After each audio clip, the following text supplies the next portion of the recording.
আবার শ্রীধাম ওড়াকান্দিতে পূর্ণব্রহ্ম শ্রী শ্রী হরিচাঁদ ঠাকুরের আবির্ভাবের প্রয়োজন হয়েছিল, সেটি যদি আমরা না বুঝি তাহলে আজকে আমাদের এই যে আয়োজন, আমরা যে চর্চা করি, যে ধর্মের চর্চা করি, যে দর্শনের চর্চা করি, সেই চর্চা কিছুটা দুর্বলতা থেকে যায়। কাটোয়ার সেই সোনার মানুষ বলেছিলেন, জীবে দয়া নামে রুচি বৈষ্ণব সেবন, ইহা হইতে ধর্ম আর নাহি সনাতন।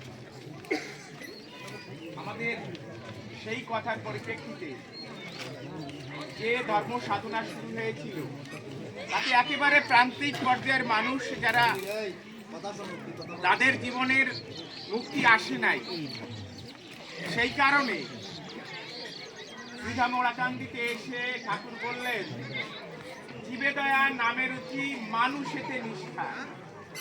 বৈষ্ণব সেবনের পরিবর্তে তিনি বলেছিলেন মানুষেতে নিষ্ঠা। বৈষ্ণব হতে হলে তো অনেক যোগ্যতা লাগে, আমরা তো সবাই বৈষ্ণব হতে পারি না, ফলে সবার মুক্তি তো সম্ভব হয় নাই সেই কথা। সেজন্য শ্রীধামে এসে তিনি বললেন, জীবে দয়া নামে রুচি মানুষেতে নিষ্ঠা। কেমন মানুষ? সব মানুষ, অপরাধী মানুষও মানুষ।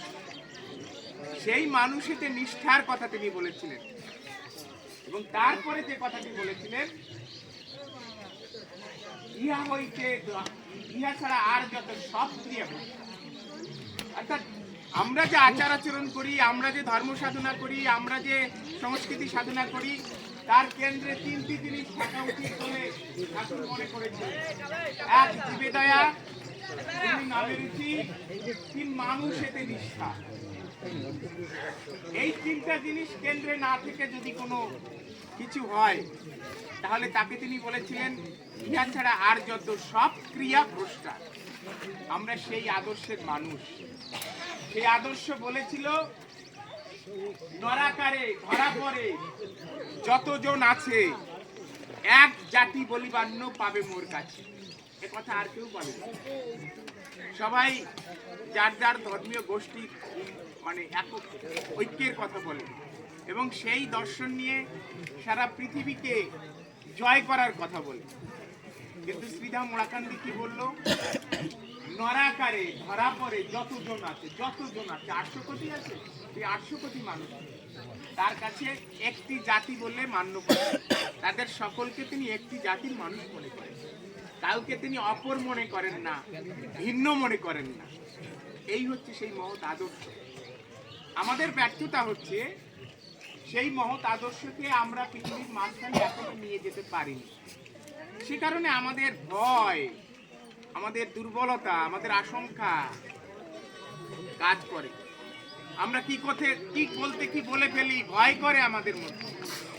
এত বড় দর্শন যে 150 বছর আগে সর্বজনের শিক্ষার কথা বলেছি, সব মানুষের শিক্ষার কথা বলেছি, সেই কথা আজকে পৃথিবীর মানুষ বলছে না, সর্বজনের শিক্ষা পাওয়া উচিত। জাতিসংঘ বলছে, প্রতিটি রাষ্ট্র বলছে যে গণশিক্ষা পাওয়া উচিত, সর্বজনের শিক্ষা পাওয়া উচিত। তাহলে তিনি কত আগের মানুষ, কত আগে তিনি বলেছিলেন কাউকে পিছনে ফেলে রাখা যাবে না, সব প্রান্তিক মানুষ। শুধু আমরা নমশূদ্র না, কৈবর্ত, পণ্ডক্ষত্রিয়, রাজবংশী, মালো, জেলে, হেলো, দলিত, হরিজন, আদিবাসী, সকলকে নিয়ে তিনি বড় হতে চেয়েছিলেন। নিয়েছিলেন না সকলকে? বুধই বাগদির সাথে একসাথে ভাত খেয়েছিলেন না? সকলকে নিয়ে তিনি বড় হতে চেয়েছিলেন, সব জাতিকে তিনি এক করতে চেয়েছিলেন। 36 জাতি একত্রিত হয়েছিল তার নামে। আজকে সেই কথা 2015 সালে সেই কথা বলেছে জাতিসংঘ। শুনলে হয়তো গল্পের মতো শোনাবে, কিন্তু কথা সত্যি। এখন তো আমরা এটা প্রমাণ করতে পারছি। 2015 সালে জাতিসংঘ প্রথম বলল, কাউকে পিছনে ফেলে একটা দেশের উন্নয়ন হতে পারে না। ইংরেজিতে বলছে নো ওয়ান লেফট বিহাইন্ড, কাউকে পিছনে ফেলে রাখা যাবে না। কিন্তু এ কথা তো আমার ঠাকুর 200 বছর আগে বলেছেন। তাহলে কত আগে কথা বলেছেন এই কথা, কত মহৎ ছিলেন তার সেই মানুষ, সেই দর্শন। কিন্তু আমরা পৃথিবীতে সেটা প্রচার করতে পারি। এটা আমাদের ব্যর্থতা, তার ব্যর্থতা। পৃথিবীতে এর চাইতে অনেক দুর্বল দর্শন, তাদের প্রতি আমাদের কোনো অশ্রদ্ধা নাই। পৃথিবীতে এর চাইতে অনেক দুর্বল দর্শন পৃথিবীকে শাসন করছে, মানুষের মগজ শাসন করছে। কিন্তু আমাদের এত বড় দর্শন আমরা পৃথিবীর মানুষের কাছে নিয়ে যেতে পারি। সেই ব্যর্থতা আমারও, সেই ব্যর্থতার দায়ভার স্বীকার করতে এখানে এসেছি। অনেকে ভেবেছেন আমি বোধহয় নির্বাচনে ভোট চাইতেছি, ভাবছেন না? হ্যাঁ, এটা একটি উপলক্ষ। গোপালগঞ্জ 2 আসনে নির্বাচন, এখানে 13 জন প্রার্থী হয়েছে। আমিও একটি উপলক্ষ তৈরি করেছি আপনাদের। কিছু ভয় পাওয়ার নাই। আমাকে ভোট না দিলে আমি কিছু বলবো না, আমাকে ভোট না দিলে আমি মন খারাপ করবো না। আমি এই উপলক্ষটা সৃষ্টি করেছি এই দর্শনটা প্রচার করার জন্য, যে দর্শন আপনারা এখানে চর্চা করছেন। আমি বলতে চাচ্ছি এই দর্শন পৃথিবীর সেরা দর্শনগুলোর অন্যতম। আমি সর্বশ্রেষ্ঠ দর্শন বলছি। আমি বলছি এই দর্শন পৃথিবীর শ্রেষ্ঠ দর্শনগুলোর অন্যতম।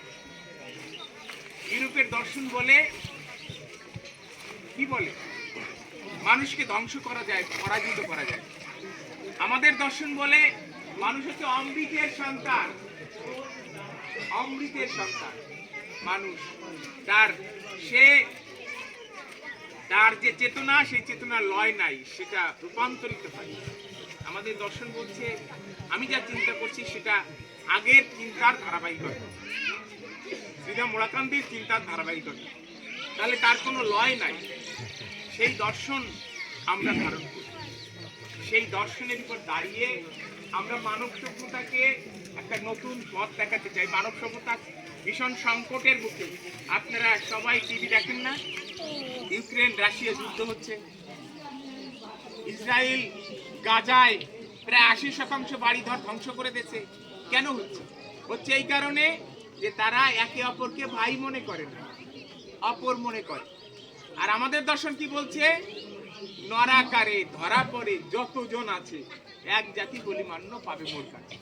যদি সেটা সবাই মনে করতে পারতো তাহলে পৃথিবীতে যুদ্ধ থাকতো, পৃথিবীতে হিংসা থাকতো, পৃথিবীতে এইভাবে রক্তপাত হতো, শিশুরা নিহত হতো না। আমরা সেই দর্শন প্রচারের জন্য একটা উপলক্ষ সৃষ্টি করেছি। সেই উপলক্ষটা হচ্ছে গোপালগঞ্জ 2 আসনের নির্বাচন। আর কি কারণ?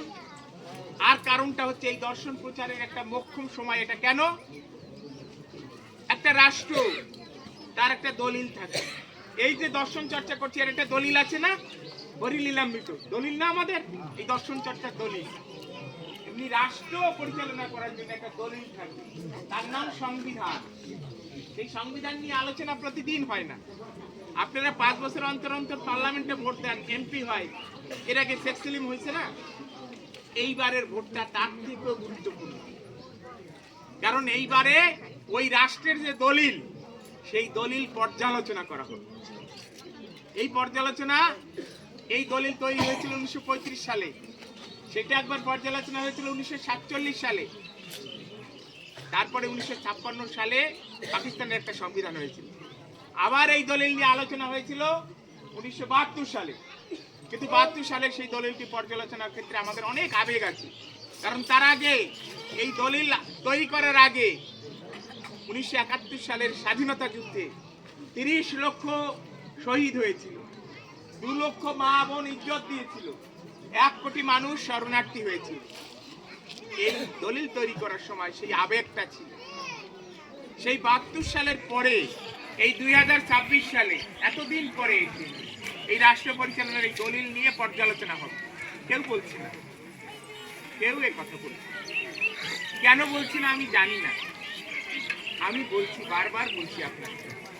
এইটাই হচ্ছে আমার উপলক্ষ। আপনাদের আমি জানিয়ে যাচ্ছি এবারের ভোটটি কত গুরুত্বপূর্ণ। এই ভোটটি 5 বছর অন্তর দেন নাই আপনারা। এই ভোটটি 70-এর পরে, আজকে 56 বছর পরে একটা ভোটের অধিকার পাইছেন। যে ভোটটা দিলে প্রথম 180 কার্য দিবস বলে দিচ্ছে, গেজেট হয়ে গেছে। কি হবে?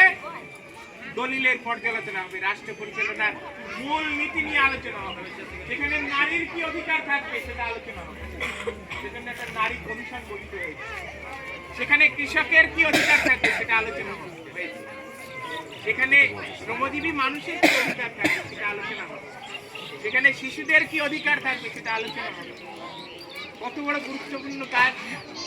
এই গুরুত্বপূর্ণ কাজ, এই সিদ্ধান্ত 12 তারিখে আপনারা দেবেন। আপনারা 12 তারিখে হচ্ছে গণদেবতা, আপনারা মানুষ থাকবেন না সেদিন। বিশ্বাস করেন, আপনারা মানুষ থাকবেন না সেদিন। 12 তারিখে এমা কয় 12 তারিখে দেবতা হয়ে জাতি হবে। 12 তারিখের একটা ভোট এই দেশের রাষ্ট্রের মূল নীতি তৈরি করবে, মূল নীতি তৈরি করবে। এটা আপনার কি অধিকার থাকবে কি থাকবে না সেটা ঠিক করবে 12 তারিখে। আপনি গণদেবতা ওই তারিখে। মাইক নাই তারপরে বলে যাচ্ছি, চেল্লাই চেল্লাই গলা ভাঙিয়েও যাচ্ছি। আমাদের সুযোগটা কি? আমাদের সুযোগটা হচ্ছে গুরুচাঁদ ঠাকুরের যে আদর্শ সেটা ওই দলিলে আমরা লিপিবদ্ধ করতে পারি। আমি এমনি এমনি দাঁড়াই নেই, এমপি হওয়ার জন্য দাঁড়াই নেই। এমপি হওয়ার জন্য দাঁড়ালে আরো আগে দাঁড়াতে পারতাম, আমার বয়স ভালোই হয়েছে। আর বক্তৃতা এরকম ছোটবেলার থেকে যে এতদিন দাঁড়াই নেই, আজকে দাঁড়াইছি কেন? প্রশ্নটা সেইখানে আপনারা করেন। আজকে দাঁড়াইছি, আজকে যদি আমি এই নির্বাচনে জয়লাভ করতে পারি তাহলে গুরুচাঁদ ঠাকুরের যে আদর্শ, গুরুচাঁদ ঠাকুর আমাকে অনেক কিছু দিয়ে গেছে। আমরা বুঝি নাই, আমরা বেশ বুঝি নাই না, বেশি বুঝছি। বেশি কি বুঝছি? যে আমরা সকলা সমান, আমাকে সংরক্ষণ লাগবে না। আমাকে 72টি আসন ছিল এখানে, আজকে 300 আসনে নির্বাচন হচ্ছে। গুরুচাঁদ ঠাকুর এখানে 72টি আসন দিয়ে গেছিল আমাকে, আজকে একটা আসন সংরক্ষণ নাই। 4টি আসন মনোনয়ন দিয়েছে। একটু আগে আমাদের একটা বড় রাজনৈতিক দলের পক্ষে বক্তৃতা দিচ্ছেন না উনি, ওনার দল 4টি আসনে আমাদের মনোনয়ন দিচ্ছে। কিন্তু আমাদের তো অধিকার ছিল 72টি আসন। সেই কথা বলবো বলে দাঁড়াইছি, না দাঁড়ালে তো এই কথা বলতে পারতাম না। এই কথা বলার জন্য দাঁড়াইছি, শুধু বলার জন্য না, সেটা যাতে হয়। আমি তো একজন আইনজীবী, আমি এমপি হয়ে কি করবো সেটা তো পরে। আমি আইনজীবী হয়ে কি করছি সমাজের জন্য, যার করার অভ্যাস সে সব জায়গা দিয়ে করে। উনি গান গায়, সব জায়গায় দিয়ে গান গাইতে পারে। ওই বলে না ঢেকি সঙ্গে গেল গান পান। আমি সুপ্রিম কোর্টের আইনজীবী, আমি সুপ্রিম কোর্টে এই যে গুরুচাঁদ ঠাকুরের যে অধিকার যেটা আমাদের দিয়ে গেছিল, আমরা বেশি বুঝে যেটা হারাইছি সেটার জন্য আবেদন করছি যে এই যে ভুল করছি আমরা, আমাদের 72টি আসন ছিল, আমাদের একটাও নাই। বড় বড় দল আওয়ামী লীগ বা বিএনপি দয়া করে একটা দুটো দিলে আমরা পাই না, পাই না। এই কথা বলছি, ওই দলিল দেখাইছি, কবে কি হয়েছে দেখাইছি। দেখানোর পরে ওইটা হাইকোর্ট গ্রহণ করছে। মামলা নাম্বার পড়ছে 9210 2025 সালের। এটা তো 26 সাল, জুনের 1 তারিখে এটা গ্রহণ করে একটা মামলা নাম্বার চালাইছে। তাহলে করতেছি গুরুচাঁদ ঠাকুরের আদর্শের কাজ। এমপি হলে করব আর এমপি না হলে করব না, বিষয়টা সেরকম না। বলে আমি যে উপলক্ষ তৈরি করছি সেই উপলক্ষটা হচ্ছে আমরা আমরা একটা জাতিসত্তা, আমরা একটা জনগোষ্ঠী, আমরা একটা ধর্মীয় গোষ্ঠী, আমরা আমাদেরও কিছু অধিকার এই দেশে থাকবে। কারণ এই দেশের জন্য আমরা রক্ত দিচ্ছি না। 1971 সালে 1 কোটি মানুষ শরণার্থী হয়েছি না? ওই 1 কোটি মানুষের দুঃখ দুর্দশা দেখে যা সারা পৃথিবীর বিবেক জেগে উঠছে না? তাহলে আমাদের অধিকার আছে এখানে। সেই অধিকার আদায় করার জন্যে হাইকোর্টে যেমন আমরা আবেদন করেছি, তেমনি যাতে এই পার্লামেন্টে সুযোগ আছে। সংবিধান যেহেতু নতুন নতুন কথা লিখবে, সেখানে যদি আমরা ঠিক মতন বলতে পারি যুক্তি দিয়ে এই কথাগুলো তো ছিল 1935 সালে ছিল, ভারতের সংবিধানে আছে, পাকিস্তানের সংবিধানে ছিল, বাংলাদেশের সংবিধানে একটা লাইন আছে। 29 দিনের পর হচ্ছে একটা লাইন আছে বাংলাদেশ সংবিধানে আমাদের পক্ষে। কি আছে? যে রাষ্ট্র যদি মনে করে তাহলে আমাদের এই সংরক্ষণ দিতে পারে। মানে ওই লাইনটা ধরে আমরা আদালতে আবেদন করছি। এখন যদি পার্লামেন্টে যেতে পারি তাহলে আমরা এই অধিকারটা আদায় করতে পারি। এই অধিকার আমরা চাই কি না চাই? এই অধিকার যদি চাই তাহলে আপনার ঘরের ছেলেকে ভোট দিয়েন। আর এই অধিকার যদি না চান, যদি ভাবেন যে আমার যোগ্যতা অনুযায়ী এদেশে মন্ত্রী এমপি হতে পারবো, এদেশ পরিচালনা করতে পারবো, ওই মেয়েটা লেখাপড়া সে ডিসি হবে, এই ছেলেটা বড় হইয়া এসপি হবে, যদি এটা ভাবেন এটা হতে পারবো, তাহলে ভোট দেওয়ার দরকার নাই, আমার অন্যকে ভোট দিয়ে। কথাটা বুঝতে পারছি? আর যদি চান তাহলে ঘরের ছেলেটাকে ভোট দিয়েন, সে পার্লামেন্টে গিয়ে এই অধিকারটা আদায় করবে। আমি শুধু নমশূদ্রের অধিকার আদায় করার জন্য কথা বলি না, আমি নারীর অধিকারের জন্য কথা বলি, আমি শিশুদের অধিকারের জন্য কথা বলি। গোপালগঞ্জে 23 জন শিশু আটক হয়েছিল, একটা গন্ডগোল হয়েছিল ওই গত বছর 24-এর পরপরই 1-2 মাস পরে। তখন ওই 23 জন শিশু আটককে চ্যালেঞ্জ করে আমি বাদী হয়ে লিড করছিলাম। এগুলো মানবাধিকার কর্মীদের কাজ। আমি একজন মানবাধিকার কর্মী। যেখানে নারীরা নির্যাতিত হয় আমি তার প্রতিবাদ করি, যাই সেখানে আদালতে মামলা করি, প্রতিকার প্রার্থনা করি, কিছু পাই, অনেক সময় পাই না। অনেক নির্যাতন এদেশে হচ্ছে না, সেই নির্যাতন যার উপরই হোক আমরা প্রতিবাদ করি, আদালতে আবেদন জানাই যে অন্যায় হচ্ছে, সংবিধানের লঙ্ঘন হচ্ছে, নাগরিক অধিকার পূর্ণ হচ্ছে। কিন্তু তারপরে আমি এত কাজ করি মানুষের জন্য, কিন্তু আমি যে সমাজে জন্মেছি সেই সমাজের অধিকারের জন্য আমার কাজ করা উচিত না? সেই কাজ আমি করে যাচ্ছি। 12 তারিখে আমার মার্কা ফুটবল। দেখেন আমার কপাল কত ভালো, ছেলেটা একেবারেই সাদা সিধা রাস্তাঘাট দাঁড়িয়ে বেড়ায়, কিন্তু দেখছেন খেলাতে পড়ে গেছে। ভগবান 1 নম্বরে ফেলাই দিচ্ছে। আপনারা কয় নম্বরে ফেলবেন? আপনার অধিকারের জন্য কি করবেন সেটা আপনাদের সিদ্ধান্ত। আমি জানি এখানে অনেক রকম সামাজিক অবস্থান, অনেক সামাজিক অবস্থান মিলে, অনেক কিছু মিলে এখানে আপনাদের চলতে পারে। আমি আপনাদের কাউকে বিপদে ফেলানোর জন্য কোনো কথা বলবো না। আমি শুধু এটুকু বলতে চাই, আমি একবারে শেষ করে দেব। আমি শুধু এটুকু বলতে চাই, আমি নিজে যখন প্রার্থী হওয়ার কথা আসে তখন অনেকে বলেছিলেন যে আজকে দেশের পরিস্থিতি ভালো না, এই ঝুঁকি তোমার নেওয়া ঠিক না। আমি 1 মিনিটে শেষ করে দেবো। হ্যাঁ মা, 1 মিনিটে শেষ করে দেবো বাবা। জাতির কথা কচি করে চলে যায়। একজন কইছে জাতির কর্ণধর, জাতির কর্ণধর হওয়াটা সহজ না। গুরুচাঁদ ঠাকুর হয়েছিল, তারপরে আর কেউ হতে পারে না। আমি এইটুকু বলে যাই যে আপনারা ভয় পায়েন না। আমাকেও অনেকে বলছিল এই ঝুঁকির মধ্যে দাঁড়ানো উচিত না। আমি কিন্তু ভয় পাই নাই। মনোবলটা অনেক বড় জিনিস। আমি মনোবল নিয়ে আপনাদের সামনে এসেছি। আমার নির্বাচন, আমার প্রার্থীটাও একবার অবৈধ ঘোষণা করেছিল, লড়াই করে আপিলে মঞ্জুর হয়েছে। আপিলে মঞ্জুর হওয়ার পরে আবার আপনাদের কাছে এসেছি। 1 দিন পরে যে এখানে আসলাম সেটার কারণ হলো ওইটা, 12 দিন দেরি হয়েছে আমার আপিলটা মঞ্জুর হয়েছে বলে। মনোবলটা ভাঙবেন না। আমিও মানুষ, আর একজনও মানুষ। কাউকে ভয় দেখাবেন না, কাউকে ভয় করবেন না।